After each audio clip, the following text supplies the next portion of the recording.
พี่น้องกระแสอ้นพานุวัตรอ้นท่อหกอุดรธานีกำลังมาแห้งพี่น้องหลังจากไปและการสิ้นซาสวรรค์เนาะอุ้ยงานเขาเตะโคบแล้วเป็นผู้ลูกรอหน้าหวานยิ้มออกนี่โอ้ยหัวใจละลายผู้สาวหน่อยสาวใหญ่ก็ได้แห้งเหมือนขึ้นนี่ซุ่มเจ้าเห็นแล้วใส่สูทเพชรบ่สูทเพชรสีแดงนะแม่ลองเพลงกุหลาบแดงเลยนะป้าดปั่นเทพประบุเทพประดาอีพออีเมก็งานเขาเตะโคบตารางงานเดือนพฤษภาออกแล้วนะเพิ่งไปซิงซ่าสวรรค์ไม่เท่าไหร่มีงานพฤษภาออกแล้วไปปุ๊บออกปั๊บเลยงานนะวันที่18นี้ไปไล่โสดแบรนด์เครื่องประดับเสริมมงคลอยู่ทั้งกรุงเทพมหานครตอนทุ่มหนึ่งตอนตีหนึ่งไปคอนเสิร์ตอีสานลำซิ่งอยู่กอทมวันที่20นี่ไปไล่โสดบิวตี้เวิลด์อยู่อุดรแล้วก็คอนเสิร์ตฟินขับตอน6 ทุ่มที่ขอนแก่นของผู้ใหญ่บ้านฟินแลนด์วันที่21ไปล้านซีเอทติซีเกตรัชดา18วันที่22ตีหนึ่งไปโฟกพระนครรัชดาของเมียหน่อยบ่พี่น้องแล้วก็วันที่23ไปไล่สดน้ำหอมอยู่กรุงเทพมหานคร24ไปรับรางวัลเยาวชนดีเด่นอยู่ขอนแก่น25ไปไล่สดผลไม้ดองปักธงชัย26ไปงานมหาวิทยาลัยธุรกิจบัณฑิต27ไปศิลปินพัทยา29ไปคอนเสิร์ตบิวตี้โวโพสีอุดร30ไปมิทติ้งวันเกิดอ้นกทมอุ้ยแม่สิจัดวันเกิดให้เด้อยู่กรุงเทพพ่อพี่น้องวันที่30เป็นซ่อมใหญ่วงท่อหกอุดรว่าซั่นว่าปาดงานเข้าแล้วออกปุ๊บงานเข้าปั๊บเลยไปออกโทรทัศน์ปุ๊บแต่พี่น้อง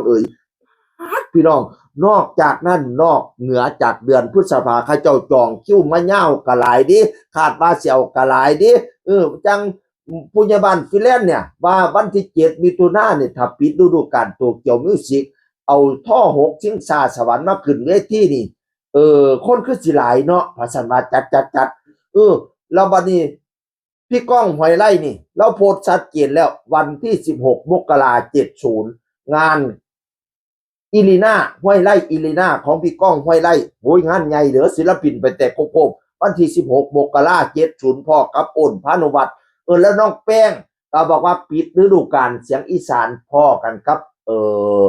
มัธยม6เทศบาล6อุดรธานีนี่ปิดวงเสียงอีสานวันนี้ว่านานกพงศกร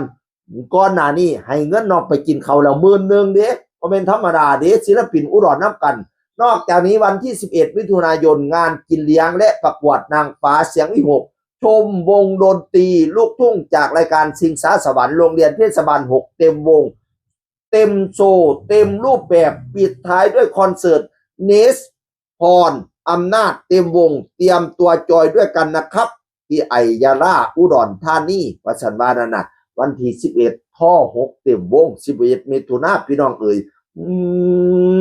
อันนี้เอาจิบไปก่อนนะตารางเดือนพฤษภาออกแล้วแต่สักหน่อยเดือนมิถุนาก็จะออกอีกหน้าฝนนี่สิได้ปิดฤดูกาลน้ำมูบ่ขอยว่าแม่นได้เดินสายตลอดล่ะกำลังมาแรงอ้นพานุวัตรพี่น้องอุ้ยสุดยอดไก่ปังเด้อบักลาเด้อน้อยก็จะอ่อนแล้วตอนแล้วใส่ชุดเพชรเนาะปันเทพบุตรเทพดาปาดจากว่าสิไปตกมาล่ำคณะใดดิพี่น้องสิไประเบียบเพราะบางคนก็รุ่นไประเบียบอีพอดาบสอกับมาเสียว่าไปปัดผมเด้บัดที่นี่มารุ่นกันว่าสิไปตกเวทีใดพี่น้องไปใดก็เสียน้ำกัน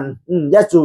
จูให้เด็กน้อยกดดันเด้อผู้ใดก็ได้สิไปใดก็ตามเพิ่นพี่น้องปุญญาบันฟิแลนซ์ก็แขนรับคือกันพี่น้องเห็นน้องตัดสินใจอย่างสบายใจเนาะไปมองไหนเรามีความสุขกับไปมองนั้นล่ะบาลากำแพงแจ้งคือคนเก่าสู่ฟังสวัสดีครับ